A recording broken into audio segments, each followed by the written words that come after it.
प्रेमी सज्जनों और दूर दूर से आए हुए सभी भगवत भक्त, आज हम सब लोग यहाँ पे श्री महाराज जी की जयंती के उपलक्ष्य में एकत्रित हुए हैं। वैसे तो उनकी पावन जयंती 8 नवंबर को है, लेकिन रविवार और शनिवार के कारण हमने इस कार्यक्रम को 3 और 4 को रखा। आगे आप लोगों के सामने बहुत से पर्व आ रहे, दिवाली का है और 4 तारीख को हनुमान जयंती के बाद 5 तारीख तक सब अभी अपने अपने घर को चले जाएंगे। तो आज हम सब लोग यहाँ जिन महान पुरुष की जयंती मनाने के लिए एकत्र हुए हैं, थोड़ा सा मैं उनके जीवन के बारे में आप लोगों को बताऊंगी, क्योंकि बहुत से नए भक्त हैं, कुछ पहली बार आए हैं, कुछ नहीं जानते और बहुत से ऐसे हैं जो बहुत कुछ जानते भी हैं। तो श्री महाराज जी के जीवन में उन्होंने अपने जीवन को इस ज्ञान के मार्ग के लिए समर्पित किया। जिस तरह आप अभी श्री भोले जी के द्वारा भजन सुन रहे थे कि संसार में आए तो हैं और हम सब ने जाना है। कोई बाल्यावस्था में ही समझ जाता है, कोई यौवनावस्था में समझ जाता है और कोई बहुत वृद्ध हो जाता है, तब भी वो नहीं समझ पाता कि मुझे सब कुछ छोड़ करके जाना है। लेकिन श्री महाराज जी ने बहुत जल्दी अवस्था में अपने गुरु महाराज जी से ज्ञान ले करके उनके साथ बहुत कठिन तपस्या करी और आज हम सब भाग्यशाली हैं। हम सब जीव जो उस ज्ञान से वंचित नहीं हैं, हम उनको नमन करते हैं कि उन्होंने हम सबको इस अध्यात्म के ज्ञान की ज्योत हम सबके अंदर जलाई। और वो ज्योत ऐसी है जिसके लिए हम कहते हैं पावन परम नाम। आप श्री महाराज जी का सत्संग पढ़िए तो उनका एकमात्र इशारा अध्यात्म के ज्ञान की तरफ, उस पवित्र नाम की तरफ होता था, जिसके लिए अनादिकाल से शास्त्रों में सारा वेद शास्त्र पढ़ने के बाद जब हम शास्त्रों का निचोड़ निकालते हैं तो वही निचोड़ निकलता है कि एक अध्यात्म की शक्ति है, एक अध्यात्म का नाम है, एक वो पावन नाम है, परम नाम है, जिसके बिना हम संसार में भटक रहे हैं। जिस तरह 2 पत्थर को हम रगड़ते हैं, ज्यों चकमक में आग है। एक चकमक पत्थर होता है जंगलों में और उसको रगड़ने से उसमें से अग्नि प्रकट होती है। तो पत्थर में अग्नि दिखाई नहीं देती, लेकिन पत्थर को रगड़ने से उसमें अग्नि उत्पन्न होती है। और बहुत से लोग जब जंगलों में रहते हैं तो उन पत्थरों से रगड़ करके अग्नि को प्रकट करते हैं। तो इसीलिए संत कहते हैं कि ज्यों चकमक में आग है, उसी तरह आग दिखाई नहीं देती है, पर मनुष्य तेरा इष्ट भी, तेरा साईं भी तेरे ही हृदय में है। जिसके लिए मन मंदिर कहा, वहीं तेरा इष्ट भी वास करता है। और हमें कैसे पता चलता है? जब हम संतों की वाणी सुनते हैं। इसीलिए सत्संग के लिए कहा गया, बड़े भाग्य पाइए सत्संगा, बिना ही प्रयास होत भवभंगा।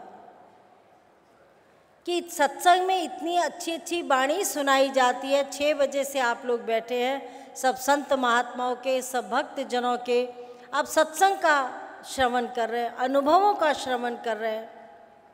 क्योंकि संत जो हैं, जो सच्चा ज्ञानी होता है, आज के संसार में तो शायद मानने वाले से मनाने वाले ज़्यादा हैं, लेकिन जो सच्चा ज्ञानी होता है वो 2 शब्दों में उस भेद को बता देता है।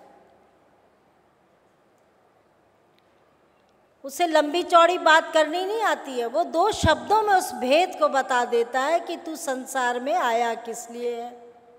आएगा तो जाना भी है, ऐसा तो है नहीं हमारे सामने कितने आए कितने चले गए, लेकिन आए किस लिए हैं, मनुष्य जन्म किस लिए मिला। और भजन में भी आपने सुना, हंसा निकल गया पिंजड़े से, खाली पड़ी रही तस्वीर।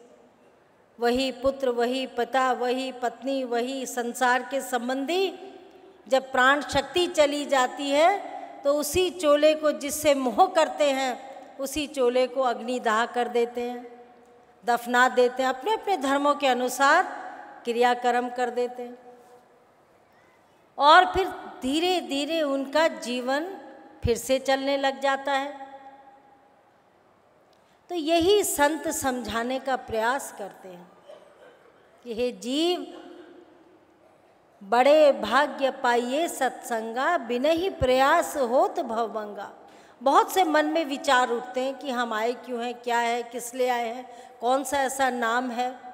ये जो हम अब नाम बोलते हैं ये तो माता पिता का, पंडित जी का दिया हुआ नाम है, लेकिन जो भगवान ने हमारे अंदर पहले ही प्रकाश का खजाना भेजा, उस अनंत नाम का खजाना भेजा, उस गठड़ी को ढूंढने में हमें संतों की शरण में जाना पड़ता है। जैसे जब प्यास लगती है तो प्यास कैसे बुझती है, हम चाहे गंगा जी के पास जाएं, चाहे गंगा सागर जाएं, चाहे किसी नलके के नीचे जाएं, किसी दरिया के नीचे जाएं, हमें दरिया में झुकना पड़ता है उस पानी को लेने के लिए। और वो पानी हम सब की प्यास बुझाता है, चाहे हम उसे वाटर कहें, चाहे हम पानी कहें, चाहे संस्कृत में उसे आव कहते हैं, चाहे किसी भी भाषा में हम उसका उच्चारण करें, पर उसका काम होता है प्यास को बुझाना। और यही काम महान पुरुष का अध्यात्म का ज्ञान करता है। कबीरदास जी का संसर्ग आता है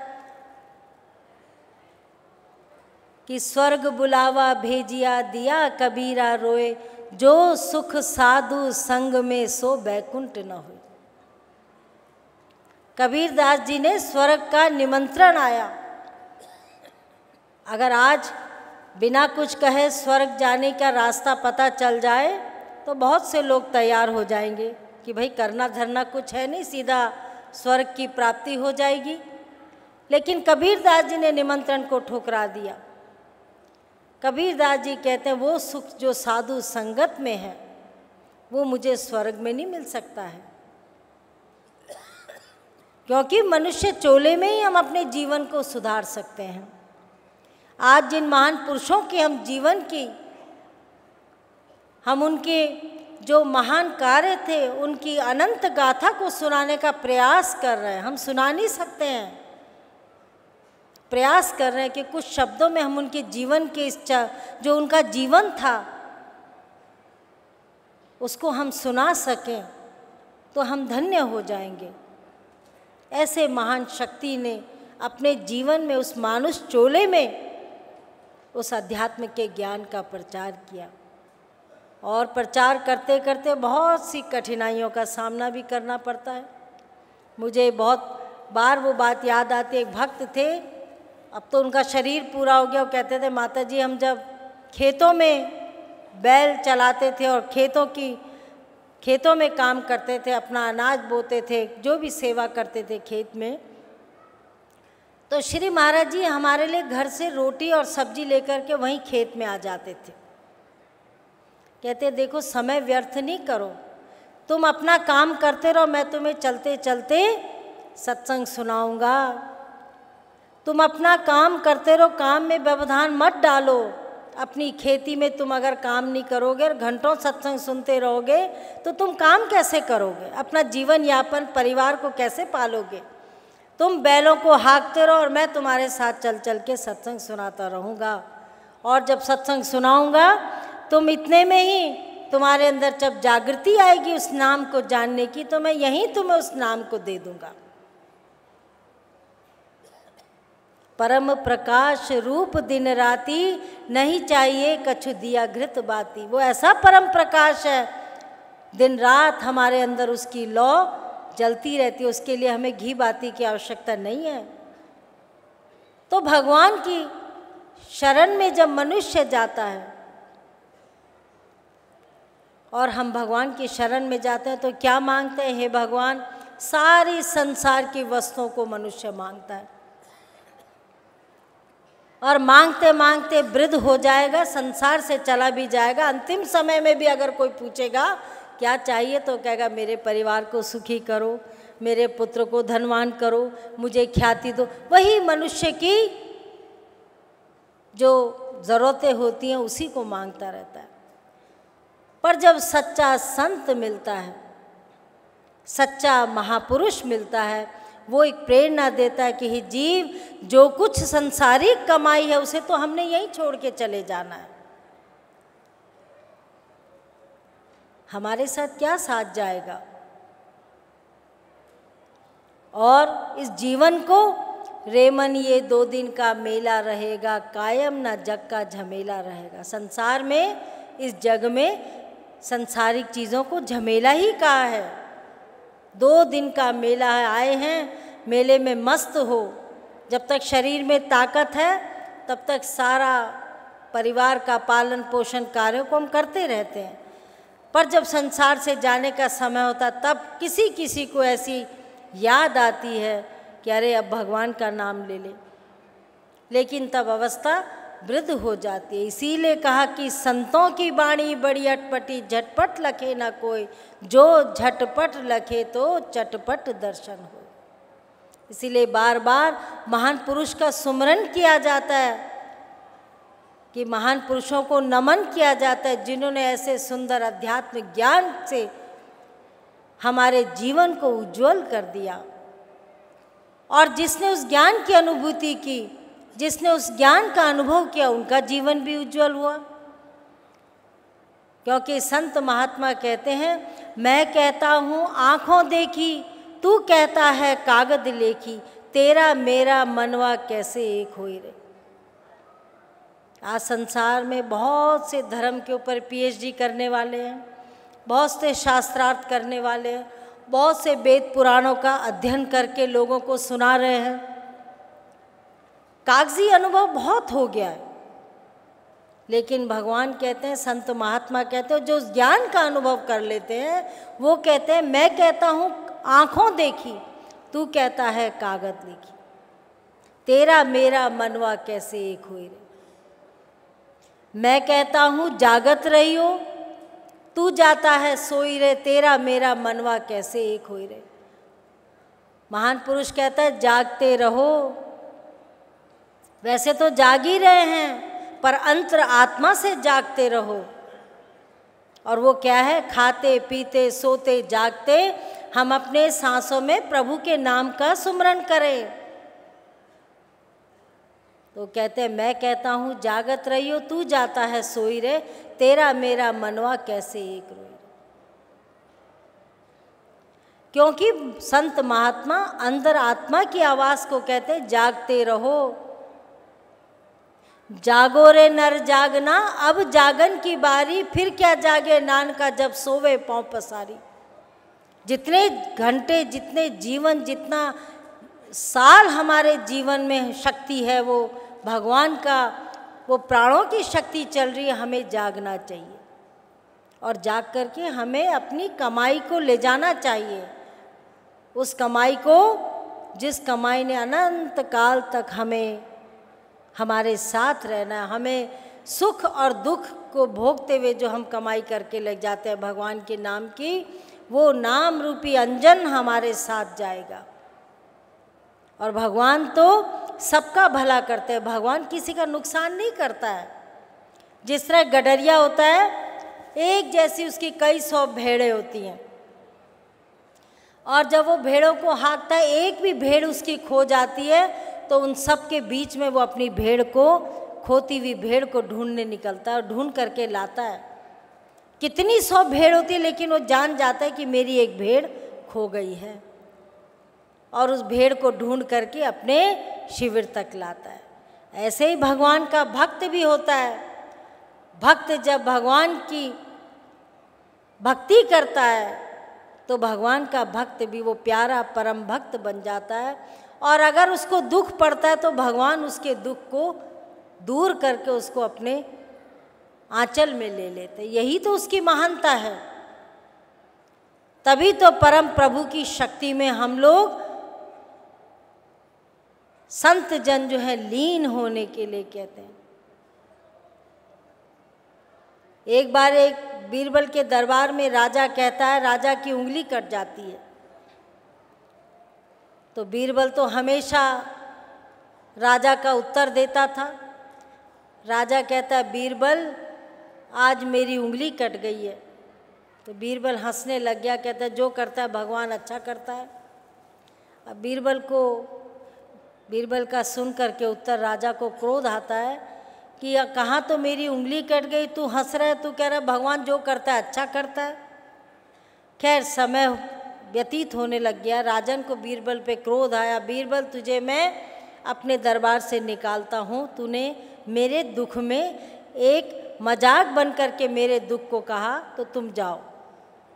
कुछ समय बीतता है। राजन एक दिन राजा जो था अपने मित्रों के साथ वन को आखेट के लिए गया और वहाँ बिछड़ गया। तो वहाँ कबीलाई लोग थे, वो देवी के पुजारी थे, काली के पुजारी थे, जिस भी शक्ति को मानते थे उस पर बलि चढ़ाते थे। तो थोड़े समय में देखा कि कुछ बंदी लोग राजा को पकड़ के ले आए कि महाराज आज की बलि जो है इस राजा की दी जाएगी, हमें मिल गया एक। तो जो उनका राजा था, कबीलाई का जो कबीले का राजा था, वो कहता है ठीक है, इस व्यक्ति के सारे अंगों को तलाशो और बलि के लिए कोई अंगहीन व्यक्ति नहीं होना चाहिए। तो राजा का जब शरीर को देखा गया तो उनकी एक उंगली कटी हुई थी। तो उनके शिष्य कहने लगे, महाराज इस व्यक्ति की तो एक उंगली कटी हुई है। तो जो कबीले का राजा था, इसकी मैं बलि नहीं दे सकता हूँ क्योंकि अंगहीन है, इसे छोड़ दो।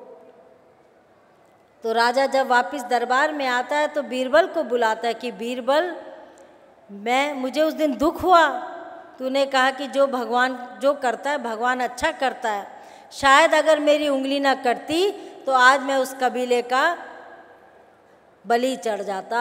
आज मेरा मेरा जीवन जो उस परम प्रभु की शक्ति ने बचा दिया। तो भगवान को हम जैसे भी सुमरन करते हैं, हम प्रभु को प्रसन्न करने के लिए बहुत से हम साधन अपनाते हैं,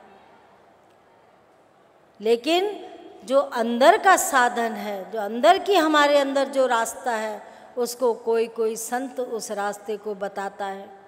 तो आज हम सब अपने को भाग्यशाली समझते हैं कि हमें श्री महाराज जी के इस अखंड प्रयास से, इतना उन्होंने इस आत्मज्ञान के लिए प्रयास किया, जन जन तक पहुंचाने के लिए एक जीवन को, अपने एक जीवन को लगा दिया। अंतिम समय तक उन्होंने जीव को जगाने की बात कही।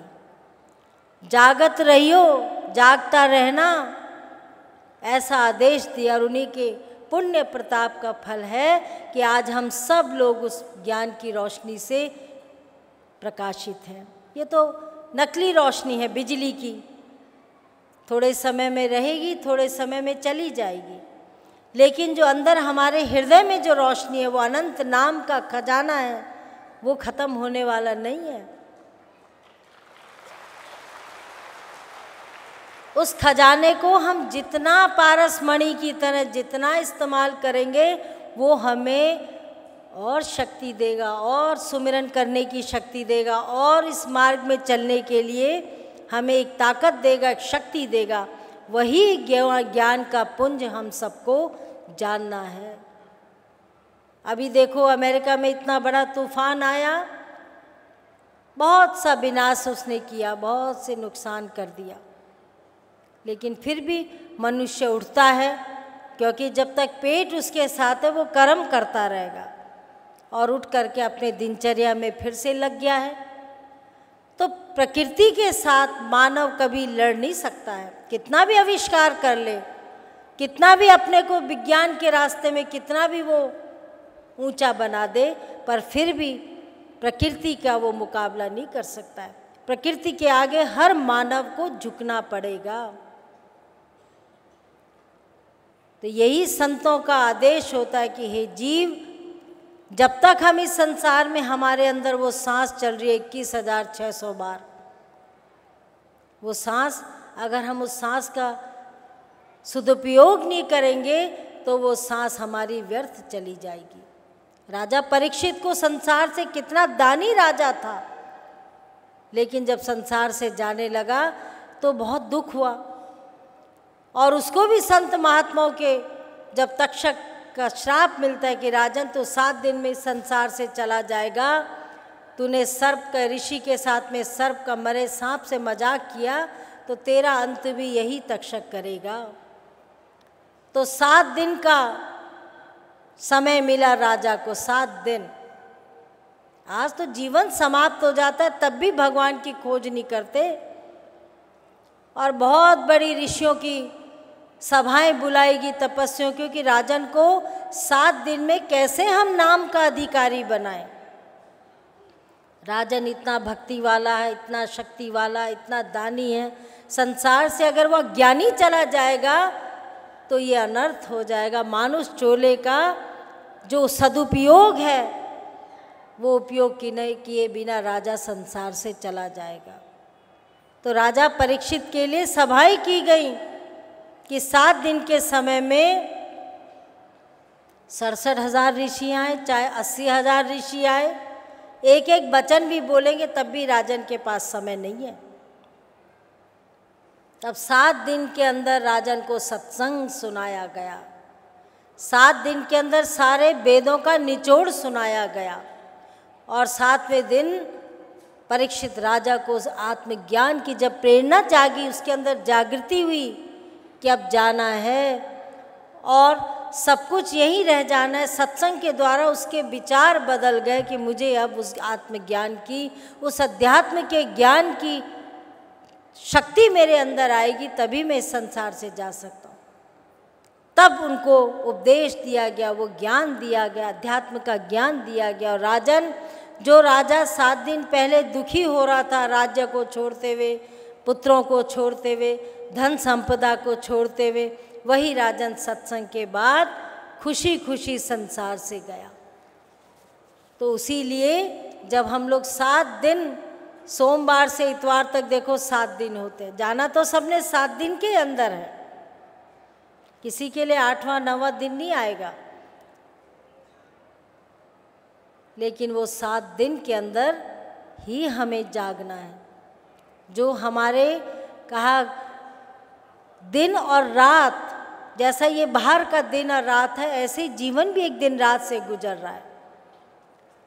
लेकिन अगर हम उस प्रकाश को, परम प्रकाश रूप दिन राती, उस परम प्रकाश को अपने अंदर समा लेंगे, अपने जान लेंगे, तो हमें रात और दिन का पता नहीं चलेगा। जिन खोजा तिन पाइयाँ गहरे पानी पैठ, मैं बावरी ढूंढन गई रही किनारे बैठ। बहुत से भक्त लोग आते रहते हैं, कोई 6ठी बार आ रहा है, कोई 10वीं बार आ रहा है, कोई 5वीं बार आ रहा है, और अगर आकर के उसने वो दीक्षा ले ली और भजन सुमरन करता है और अपने जीवन की पूंजी को एकत्र करता है, तो हर बार उसे सत्संग से कोई ना कोई प्रेरणा मिलेगी। पर एक व्यक्ति होता है जो सिर्फ देखने के लिए आता है कि देखता हूँ इस बार कितने लोग आए हैं, देखता हूँ इस बार कैसा भोजन है, देखता हूँ इस बार कैसी व्यवस्था है, वो उन्हीं चीज़ों में खो जाता है, उन्हीं चीज़ों में मस्त हो जाता है, उन्हीं चीज़ों में समय बर्बाद करके फिर से चला जाता है। हमने ऐसा जीवन नहीं जीना है। अगर हमें इशारा मिला है जागने का, तो हमें जागना है। अगर हमें शिक्षा मिल रही है जागने की, तो हमें वो शिक्षा प्राप्त करनी है, क्योंकि आने वाला कल, कोई जन्म का समय तो डॉक्टर ने बता दिया है, पर जाने का समय किसी ने नहीं लिखा। कभी भी कभी जाना है, एक रास्ता लगा हुआ है, लेकिन एक भगवान का जो नाम है, वो परम नाम जो है, जिसके लिए भगवान राम भी जब उनके कार्य समाप्त हो गए तो उनके पास में यमराज ने दूत भेजा, स्वयं यमराज आए कि हे राम, अब आप मानुष चोले में जो आपका कर्म था आपने पूरा कर लिया। आपने रावण को मार दिया। आपने सारे जितने आपके लिए इस मानुष चोले में आपने जितने कर्म करने थे सब आपने पूर्ण कर दिए। अब जाने का समय हो गया। और भगवान राम अपने भक्तों को लेकर के चले गए संसार से, वो भी चले गए। तो जब महान पुरुष आकर के संसार से वो भी जाते हैं तो मनुष्य क्या चीज़ है, मनुष्य चोला क्या चीज़ है, यही हमें समझना है।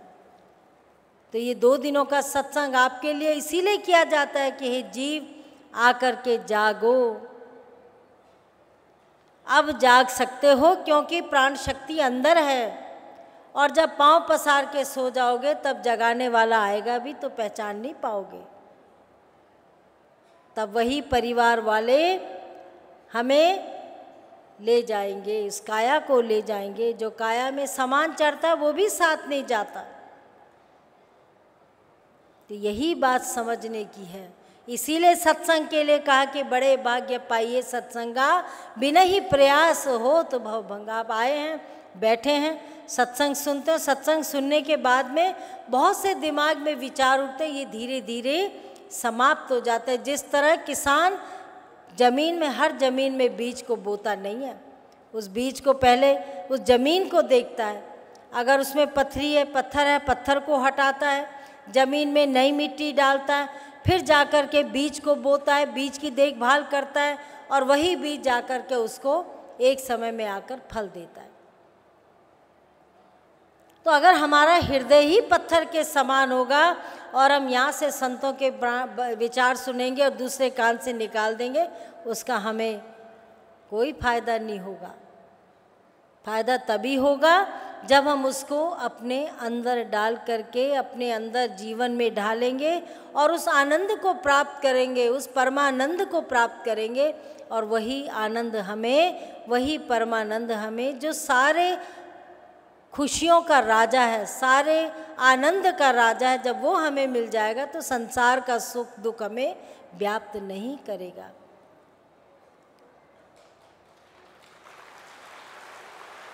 राजा जनक यही बात कहता है। राजा जनक सत्संग सुना रहे थे और उनके महल में आग लगती है। सेवक आ रहे हैं, देखते हैं कि राजा जनक महल में आग, वहाँ तक पहुँच गए, उनको कोई फर्क नहीं। दूसरी जगह पहुँच गए, कोई फर्क नहीं। आपके कक्ष तक पहुँच गए, उन्हें कोई फर्क, वो अपने सत्संग में लीन थे। जब वापस जाते हैं तो लोग उनको कहते हैं, महाराज आप कैसे महाराज, जो आपके महल में आग लग गई है और आपको कोई फर्क नहीं पड़ता। तो राजा जनक विदेही थे, उनको अपनी देह से भी मोह नहीं था क्योंकि उन्होंने अध्यात्म का ज्ञान प्राप्त किया था। तो राजा जनक कहते हैं, महल में ही तो आग लगी है, वो नश्वर चीज़ है, उसकी कोई ताकत नहीं, वो कोई ईश्वरीय शक्ति नहीं है, वो तो नश्वर सामान है। अगर उसमें आग लगे कल दूसरा खड़ा हो जाएगा।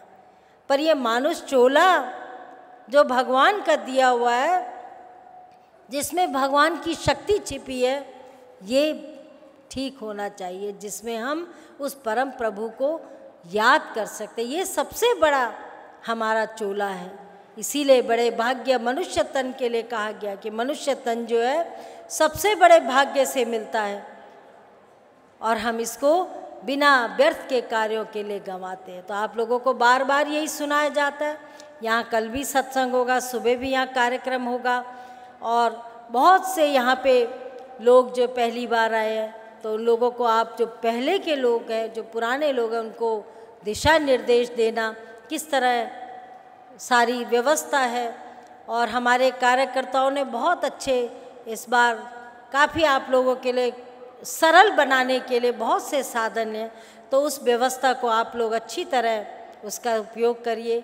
और मुख्य हमारा ध्येय यही है कि हम सत्संग को सुने, सत्संग के समय शांति से बैठ कर के वचनों को सुने, क्योंकि वही जब घर को जाते हैं तो वहाँ से फ़ोन आते हैं कि अब हमारे को थोड़ा समझ आ रही है, आप हमारे यहाँ बाई जी भेजिए, महात्मा जी भेजिए, प्रचारक को भेजिए।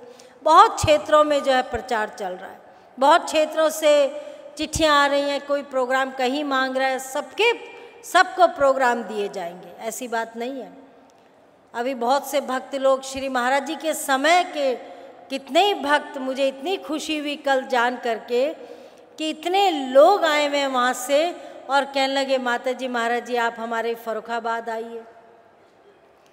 कभी कभी एटा मैनपुरी की तरह श्री महाराज जी बहुत जाते थे, वहाँ से आए हुए हैं भक्त लोग कि हमारे यहाँ सत्संग का बहुत समय से सत्संग नहीं हुआ, वहाँ आइए। बिहार में बुला रहे हैं, भागलपुर में बुला रहे हैं, बिहार की जो भागलपुर है, बहुत से देखो भक्त लोग तालियां बजा रहे हैं। कोई यूपी में बुला रहा है, बरेली में बुला रहे हैं, बहुत जगह से पत्र आए हुए हैं। सबको जो है परसों 5 तारीख को तारीखें दी जाएंगी, प्रोग्राम के लिए तैयारी के लिए उनको बताया जाएगा। तो हम सब जगह पहुंचने का प्रयास करते हैं। उसके अलावा हम लोग श्री महाराज जी के नाम से, जो हम लोग उनके नाम से एक चैरिटी का काम करते हैं, उसमें भी हम लोग व्यस्त रहते हैं। तो बहुत से, अभी पिछले हफ्ते हम लोग मसूरी, ऋषिकेश, देहरादून में कार्यक्रम करके आए और मसूरी में भी बहुत सुंदर वहाँ पर हम लोगों ने कार्यक्रम किया। तो उसमें भी हमें बहुत से लोगों ने वहाँ पे सत्संग का एक नया एक तरह से आयोजन रखा हुआ है। देहरादून में, हरिद्वार में हमने श्री महाराज जी के नाम से, जो फाउंडेशन के नाम से, बहुत से जो ज़रूरतमंद लोग थे उन तक वो चीज़ पहुंचाई। अभी उखी मठ में इतना भयंकर जो था बादल फटा, वहाँ तक हमारी फाउंडेशन के सदस्य वहाँ तक पहुँचे और वहाँ पर भी जाके उन्होंने मदद करी। उत्तरकाशी में जब आपदा आई, बहुत बुरी आपदा, वहाँ पर भी जब, तो फाउंडेशन और संस्था का सत्संग के साथ साथ दया और धर्म का, श्री महाराज जी और माता जी की कृपा से, श्री माता जी का हम लोग देखते थे तो श्री माता जी जिस तरह गंगा होती है, गंगा जब गौमुख से निकलती है किसी की प्यास नहीं पूछती है, जहाँ जहाँ रुकती जाती है सबकी प्यास बुझाती रहती है। मुझे बड़ा अच्छा लगा, अभी हम लोग हरिद्वार में थे तो भारत माता मंदिर के जो स्वामी जी हैं सतमित्रानंद जी, उन्होंने हमें विशेष निमंत्रण दिया था कि आप लोग मेरे यहाँ आइए। तो उन्होंने, हमने एक बहुत सुंदर एक मोबाइल चिकित्सालय दिया। तो वहाँ मैं देख रही थी कि वहाँ पे काजी भी आए हुए थे हमारे स्वागत के लिए, बहुत हर धर्मों के व्यक्ति वहाँ पे मौजूद थे और वो यही कह रहे थे कि हमने, किसी ने श्री महाराज जी के दर्शन किए होंगे, किसी ने माता जी के दर्शन किए होंगे, तो सब यही कह रहे थे कि आज हमें लगता है कि श्री महाराज जी की शक्ति का, श्री महाराज जी के उस नाम का इतना सुंदर प्रचार हो रहा है, जिस प्रचार के कारण सेवा अस्माकम धर्म, और उस सेवा अस्माकम धर्म के अंतर्गत हम लोग उन कार्यों को कर रहे हैं। एक काजी भी थे, कहने लगे हम भी उस गंगा की आराधना करते हैं क्योंकि वो गंगा हमारी भी प्यास बुझाती है। गौमुख से जब निकलती है हर क्षेत्र में जाके वो किसी से धर्म नहीं पूछती है, सबकी प्यास बुझाती है, उसका काम है सिर्फ प्यास बुझाना। तो हमारी माता जी ने जीवन पर्यंत, अगर कोई दुखी उनके पास आता था वो किसी से जात नहीं पूछते थे, उसका दुख पूछ करके उसके दुख को दूर करने का प्रयास करते थे। आज उनके आशीर्वाद से, उनकी कृपा से हमारा श्री हंस जन कल्याण समिति है, हंस फाउंडेशन है, बहुत से क्षेत्रों में उनकी आज्ञा से, उनकी कृपा से उन कार्यों को कर रहा है और हमें सफलता भी मिलती जा रही है, क्योंकि सेवा एक ऐसा माध्यम है जिस सेवा से हर मनुष्य का हृदय पिघल जाता है। अभी मसूरी में 22 बच्चे ऐसे थे जिन्हें व्हील चेयर की आवश्यकता थी, कोई, किसी को कोई रोग है, किसी को कोई रोग है, उन सबको हम धीरे धीरे प्रयास करें दिल्ली तक लाकर उनका इलाज कराने का, और उनको वहीं पे हमने व्हील चेयर दी। तो कहने का मतलब कि एक सत्संगी माध्यम नहीं है, सत्संग के साथ साथ हम लोग चैरिटी के और सेवा के कार्यक्रमों में भी बढ़कर भाग लेते हैं। कहीं सेवा होती है तो सत्संग भी साथ हो जाता है, और कहीं सत्संग होता है तो सेवा भी साथ हो जाती है। तो आप लोग भी ऐसी शिक्षा को ग्रहण करो। देखो, जब बालक लायक बनता है तो बालक को उसका नाम नहीं पूछा जाता है, ये पूछा जाता है किस माँ का पुत्र है, किस पिता का पुत्र है। जब शिष्य भी लायक बन जाता है, शिष्य भी काबिल शिष्य बन जाता है, तो उससे ये कहा जाता है कि कितने अच्छे इसके गुरुजी होंगे, कितने अच्छा इसको संस्कार मिले हैं, कितना अच्छा इनका भक्ति मार्ग है जो इनको ऐसे संस्कार मिले। तो आप लोग भी अपने क्षेत्रों में जा कर के ऐसे धर्म का प्रचार, ऐसे सेवा का प्रचार करें जिससे हम फक्र से कह सकते हैं कि हम श्री हंस के सेवक हैं, श्री हंस के बच्चे हैं, श्री हंस का पुत्र है, श्री हंस का पुत्री है। अभी कल हमारी सेवा जो बच्चे और बुज़ुर्ग सभी लोग, कल कम से कम 700 सदस्य थे, तो उनका नाम श्री हंस लोक सेवक रखा गया। हंस लोक सेवक, सेवक की सेवक सबसे महान होता है। हनुमान ने अपने प्रभु को प्रसन्न किया सेवा से। भगवान राम भी कहते हैं, हे भरत कपि ऋण कभो न चुकाई। कपि मतलब बंदर, मैं इस कपि का ऋण किसी भी जन्म में चुका नहीं सकता हूँ। सेवक होते हुए भी आज राम से ज़्यादा हनुमान के मंदिर हैं, क्योंकि भक्त जो होता है वो भक्ति से अपने मालिक को प्रसन्न करता है। हनुमान जी ने अपनी भक्ति से उस प्रभु राम की सेवा करी, और जब वनवास के बाद में भगवान सबको विदा करने लगे अयोध्या से, तो सबसे कीमती माला जो थी माता जानकी की, वो मोतियों की माला हनुमान को दी। हनुमान ने एक एक मोती को तोड़ा और तोड़ने के बाद गिराता गया।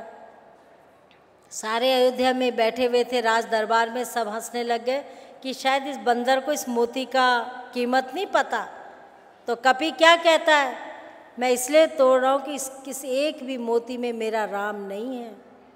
ये एक भी मोती जो है भगवान के नाम से रहित है। मेरे तो हृदय में ही राम बसता है, मुझे इन मोतियों की आवश्यकता नहीं है। मेरा तो हृदय ही प्रभु राम का घर है। और तब हृदय फाड़ के दिखाता है कि मेरा प्रभु तो मेरे हृदय में बसता है। तो भगवान कहते हैं कि हे भरत कपि ऋण कभो न चुकाई। मैं इस कपि का ऋण कभो नहीं चुका सकता हूँ। तो ऐसा होता है। हम हनुमान का उदाहरण इसलिए लेते हैं कि हनुमंता भी एक सेवक था।